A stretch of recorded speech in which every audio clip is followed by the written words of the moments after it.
Ketua Tim Gubernur untuk Percepatan Pembangunan Provinsi Maluku Hadi Basalamah pada Senin 14 Agustus 2023 memimpin rapat koordinasi progres penurunan kemiskinan yang bertempat di ruang TGUPP lantai 5 Kantor Gubernur Maluku.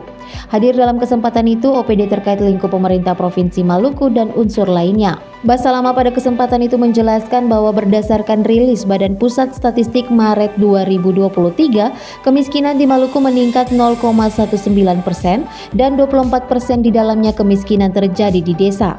Untuk itu program 1 OPD 1 Desa Binaan menjadi prioritas yang tertuang dalam keputusan Gubernur. Dirinya juga mengharapkan berdasarkan kerja-kerja yang dilakukan, jumlah desa tertinggal bisa berubah menjadi 0 dengan program yang diintervensi seperti bantuan modal, blank spot, dan yang lainnya. 1198 desa. 1200 sekarang. Ya, sekarang menjadi 1200 desa. Dalam status perkembangan IDM, Indeks Desa Membangun, berdasarkan rilis BPS, pada Maret 2023, kemiskinan di Maluku itu meningkat 0,19%. Ya, Maret ya, posisi Maret ya, 2023. 24% kemiskinan itu terjadi di pedesaan, di desa. Ya, terjadi di pedesaan, di desa. Untuk itu program 1 OPD 1 Desa Binaan menjadi prioritas yang tertuang di dalam keputusan Gubernur. Tadi kita sudah melakukan pertemuan secara komprehensif dengan Kepala Dinas, beberapa kemajuan yang signifikan yang sudah dilakukan. Tampak melakukan perubahan yang signifikan. Saya ambil contoh sekarang. Status perkembangan IDM, Indeks Desa Membangun Provinsi Maluku tahun 2022. Kondisinya adalah sangat tertinggal, ada 14 desa. Disinilah banyak melekat garis kemiskinan yang ada di desa. Di 14 desa ini. Desa ini adalah sebagai berikut. 1. Kabupaten Buru, Seram bagian timur, Seram bagian barat, Kepulauan Aru. Inilah desa yang sangat tertinggal di Provinsi Maluku. Konsentrasi kita adalah ke sini sesuai dengan arahan perintah Gubernur. Ya. Maka saya sudah bilang, seluruh program-program yang dibuat oleh dinas harus terkolaborasi. Tidak boleh berjalan berbasis sektoral. Semua harus terkait. Pendekatan harus people. Targetnya adalah orang miskin harus turun. Ya. Kemarin di Maret, kemiskinan kita meningkat 0,19%. Setara dengan 4.900 sekian orang miskin. Itu akibat inflasi yang tinggi kemarin. Tapi di sisi lain, inflasi kita udah kita kendalikan dengan baik. Di dalam bulan Juli kita mengalami deflasi. Artinya harga udah cenderung udah mulai stabil. Program seterusnya di bulan Agustus, besok juga kita melakukan ini. Gelar pangan murah. Artinya ritmenya tetap kita kasih naik karena berhubungan inflasi dengan garis kemiskinan. Kemudian yang tertinggal, ya, yang pertama sangat tertinggal dari 14 di tahun 2022 per Juli. 2003. Sekali lagi per Juli 2023 berdasarkan hasil survei dari tim pendamping desa yang betul-betul berada di desa, menjadi 4 desa yang sangat tertinggal. Ya, sangat tertinggal di dapat. Berarti kita sudah memperbaiki kurang lebih 10 desa yang dikategorikan sangat tertinggal. Disinilah bertumbuh orang miskin. Ya, yang kedua 71% tertinggal. Ada sangat tertinggal dan tertinggal. Ini dua ini menjadi konsentrasi kita. Di daerah yang tertinggal dari 356 desa, berdasarkan data IDM tahun 2022, di Juli 2023 kita berada pada angka 254 status desa yang tertinggal. Artinya apa? Ada perbaikan yang signifikan terjadi pada kemiskinan yang ada di desa. Kemiskinan yang ada di desa itu adalah bersumber dari pangan. 74% sumbangan kita dari pangan, bahan makanan. Dengan garis kemiskinan 684.000. Inilah menjadi konsentrasi kita di 2 desa ini. Kalau ini kita terus bisa memperbaiki dan ekonomi intervensi oleh teman-teman, maka kemiskinan yang kita harapkan atau garis kemiskinan berdasarkan rilis BPS bisa kita perbaiki. Kalau nggak di September, nanti periode berikutnya. Karena hitungan kemiskinan itu setahun hanya bulan Maret dan bulan September menurut BPS.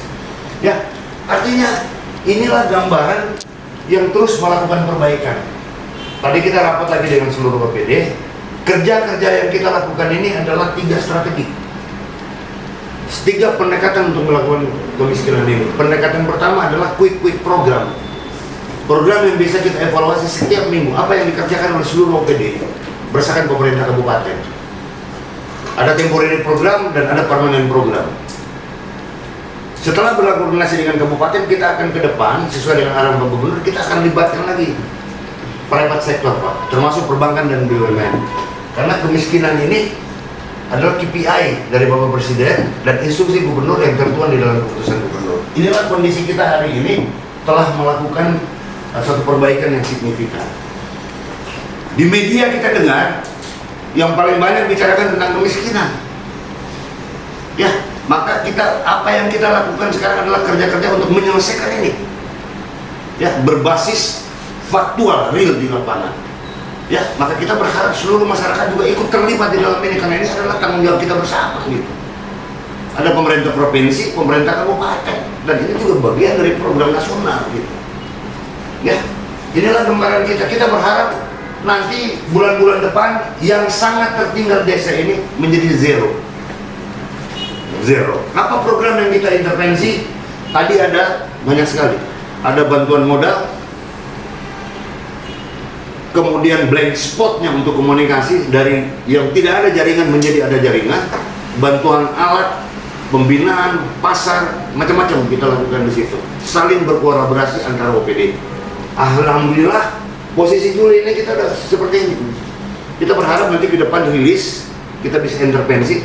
Yang penting garis kemiskinan ini kita bisa memperbaiki dengan baik. Dan sumbernya adalah makanan. Ini ukurannya, Pak. Ya, alhamdulillah desa ini yang menjadi konsentrasi kita akan nanti lebih banyak di sini, Pak, Kepulauan Aru. Ini angka paling tertinggi 8. Ya, yang sangat tertinggal ada 8 desa. Kalau kita hitungkan dengan penduduk, satu desa itu berapa penduduk? Kurang lebih 2000 kakak. bisa 2000 kakak. Ada 2000 berarti sekitar 600. Kita bisa kalau 2000 kakak, Pak. Kali 3 aja. Kali 3 aja udah 6000. Itu satu desa. Iya.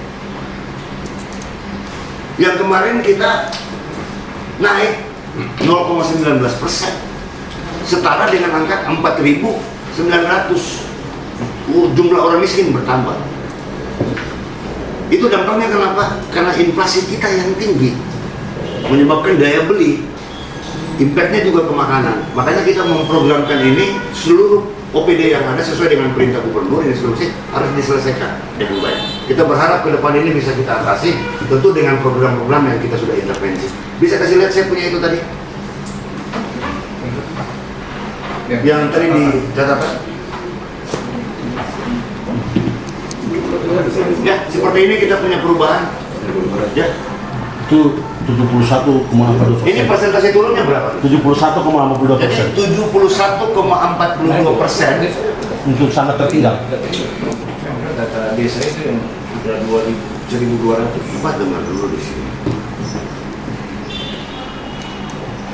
71,2%, 42%. 71,42%. Ya. Jadi berarti capaian kinerja kita untuk menyelesaikan daerah yang sangat tertinggal itu 71. meningkatnya 71,4%. Sekarang balik tadi ke angka yang tadi. Catatan. Di sini Bapak Ibu semua yang sama-sama saya hormati, bisa naik ini. Ini angka, ya. Progres Indeks Desa Membangun 2023 posisi Juli, ya. Ya. Ini angkanya. Dari sekian ke sekian, ya. Dengan data yang valid. Sekarang catatan saya mana yang di atas, yang tulis tangan? Ini bisa turun, ini bisa turun. Ya, ini. Putar. Ya. Putar, Nak. Ini Kiri ke sana. sebagai berikut. Ya, ada bantuan desa untuk BLT. ya, sesuai dengan lokus. Kemudian ada pemberdayaan masyarakat, ada bantuan mengenai hibah ke 192 KK, lingkungan hidup mengenai instalasi jaringan air bersih, itu udah masuk sebanyak 192 KK. Ya. Ya, kemudian berikutnya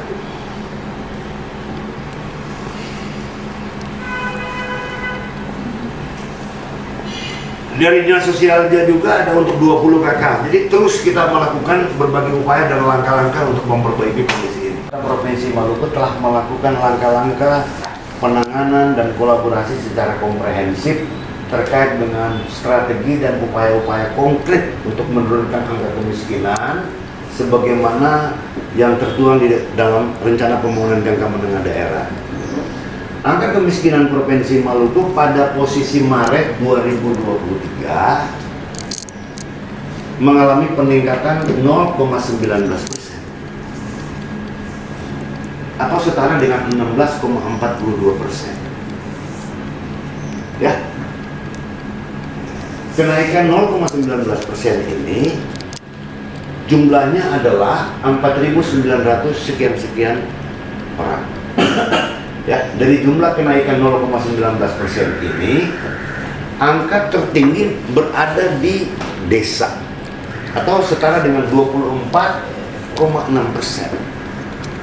Berkaitan dengan angka kemiskinan bulan Maret yang naik 0,19, salah satu dampak yang menaikkan angka kemiskinan adalah naiknya inflasi yang ada di Provinsi Maluku, bukan saja di Provinsi Maluku, tapi bahkan di Indonesia dan bahkan dunia. Jadi dampak daripada inflasi ini berdampak secara sistemik terhadap kemiskinan di Provinsi Maluku, karena itu berkaitan dengan daya beli. Maka Pemprov telah membentuk SK Gubernur, Surat Keputusan Gubernur Nomor 90 Tahun 2023 tentang program dan implementasi 1 OPD, 1 desa binaan di Provinsi Maluku yang dievaluasi setiap minggu berdasarkan intervensi program dari seluruh OPD yang ada di pemerintah Provinsi Maluku. Ya, untuk itu berdasarkan hasil evaluasi yang saya pimpin tadi di dalam SK Gubernur Nomor 90 itu Pak Gubernur menunjuk saya Ketua Tim Gubernur untuk Percepatan selaku Ketua Tim, ya, pelaksanaan implementasi kemiskinan 1 OPD 1 desa binaan. Ya, berdasarkan hal itu dan hasil survei dari teman-teman, ya, dari seluruh OPD dan program yang diintervensi oleh masing-masing OPD yang ada di pemerintah Provinsi Maluku serta data identifikasi oleh petugas pendamping desa dari Kementerian Desa Tertinggal dan Pemdes Provinsi Maluku dan evaluasi kita. Ya, maka hari ini pada posisi kita hari ini datanya adalah sebagai berikut. Ya, kita berharap posisi September atau nanti di Maret 2024, karena perhitungan BPS mengenai kemiskinan itu dirilis tahun 2 kali, Pak. Maret dan September. Ya. Karena itu independensi daripada BPS. Tapi gambarannya demikian adanya. Yang pertama mengenai indeks desa membangun di Provinsi Maluku tahun 2022, kondisinya adalah sebagai berikut. Yang pertama, jumlah kecamatan di Provinsi Maluku dari 11 kabupaten kota itu 117 kecamatan. Ya. Yang kedua, jumlah desa yang ada di Provinsi Maluku berdasarkan data BPS sekarang menjadi 1198 menjadi 1200. Ada penambahan 2 desa. Ya. Ini jumlah desa yang ada di pemerintah Provinsi Maluku. Kemudian status perkembangan indeks desa membangun tahun 2022. Nanti kita akan bandingkan dengan kondisi akhir Juli di 2023, gimana perbandingan perubahannya yang kita lakukan. Ya, kemudian yang sangat tertinggal ada 14 desa. Ya, ini data Dari jumlah 14 desa yang tertinggal itu, satu desa ada kurang lebih jumlahnya 6.000. 2.000 6.000 orang jiwa. 2.000 kakak. 2.000 kakak. Anda bayangkan kalau satu desa itu ada 2.000 Rata-rata 3 berarti 6.000. 2.000 kakak. Kalau dikali 3 berarti 6.000. Ya, itu jumlah yang luar biasa. Urutannya adalah 14 ini yang tertinggi. Desa yang sangat tertinggal adalah Kepulauan Aru, itu 8 desa. Nanti datanya saya akan kasih ke kalian.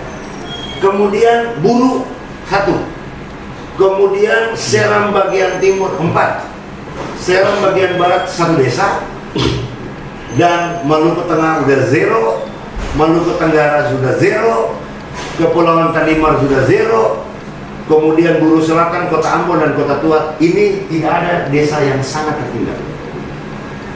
Ya, kita pindah yang tertinggal.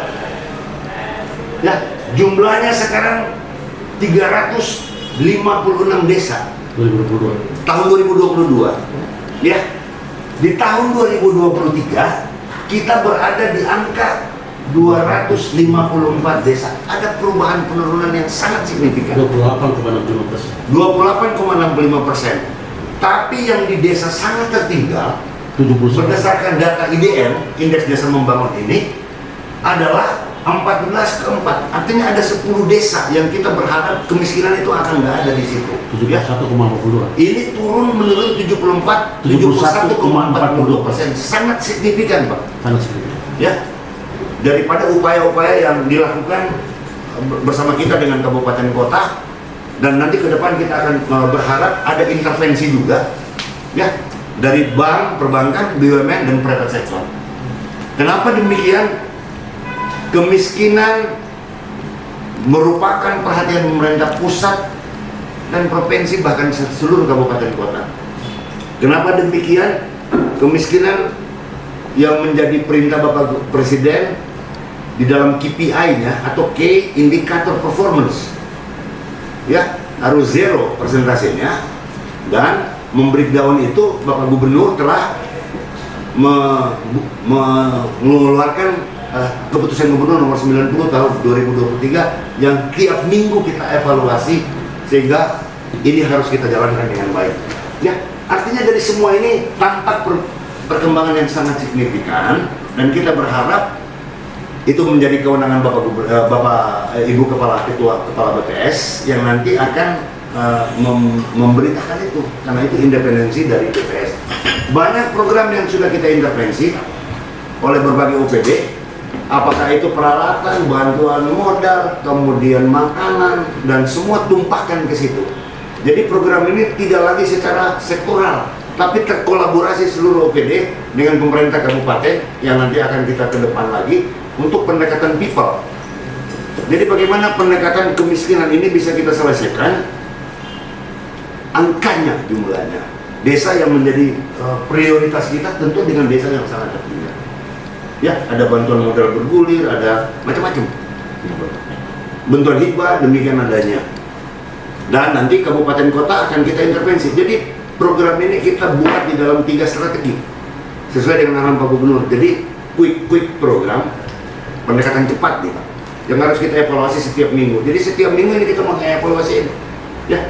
Kemudian temporary program dan permanen program jangka panjang. Tapi bagaimana 2023 ini kita bisa selesaikan sampai dengan 2024, bahwa di RPJMD itu adalah harus turun 1%.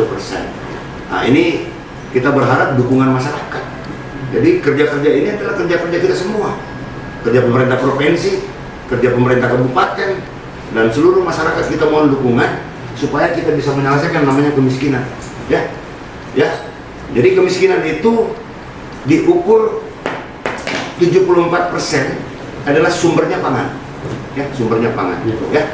Dengan garis kemiskinan kita juga saya nggak tahu, tapi di Maluku jumlahnya 684. Ya, itu dibuat oleh BPS.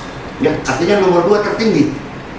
Tapi kalau Maluku Utara cuma 500, nasional 300 lebih gitu. Ya. Mudah-mudahan nanti pendataan ini terus bisa diperbaiki sehingga kita juga dalam mengintervensi program tepat sasaran gitu. Jadi pendekatan desa dan pendekatan people. Ya, apa yang harus dilakukan, apa yang harus diintervensi, sehingga ini kita bisa berharap angka ini terus kita menurun. Jadi banyak program. Nanti minggu depan lagi kita akan lakukan evaluasi. Ya, dan ini semua arahan perintah Bapak Gubernur untuk intens dan proaktif. Ya, jadi kemiskinan ini dilakukan harus secara kolaboratif, tidak cukup dengan government spending. Ya, APBD yang ada di pemerintah Provinsi Maluku tidak cukup untuk menyelesaikan ini yang jumlahnya. Ya, kita membutuhkan kolaborasi lagi tentu dengan pemerintah kabupaten kota. Ya, kita berharap apa-apa yang kita lakukan ini mendapat ridho dari Allah Subhanahu wa Ta'ala, dari Tuhan Yang Maha Kuasa. Kita terus berdoa untuk kemajuan Maluku yang lebih baik. Tidak bermaksud apa-apa, marilah kita kerja berbasis bukti dan faktual di lapangan bersama-sama dengan masyarakat. Itu yang paling penting, ya.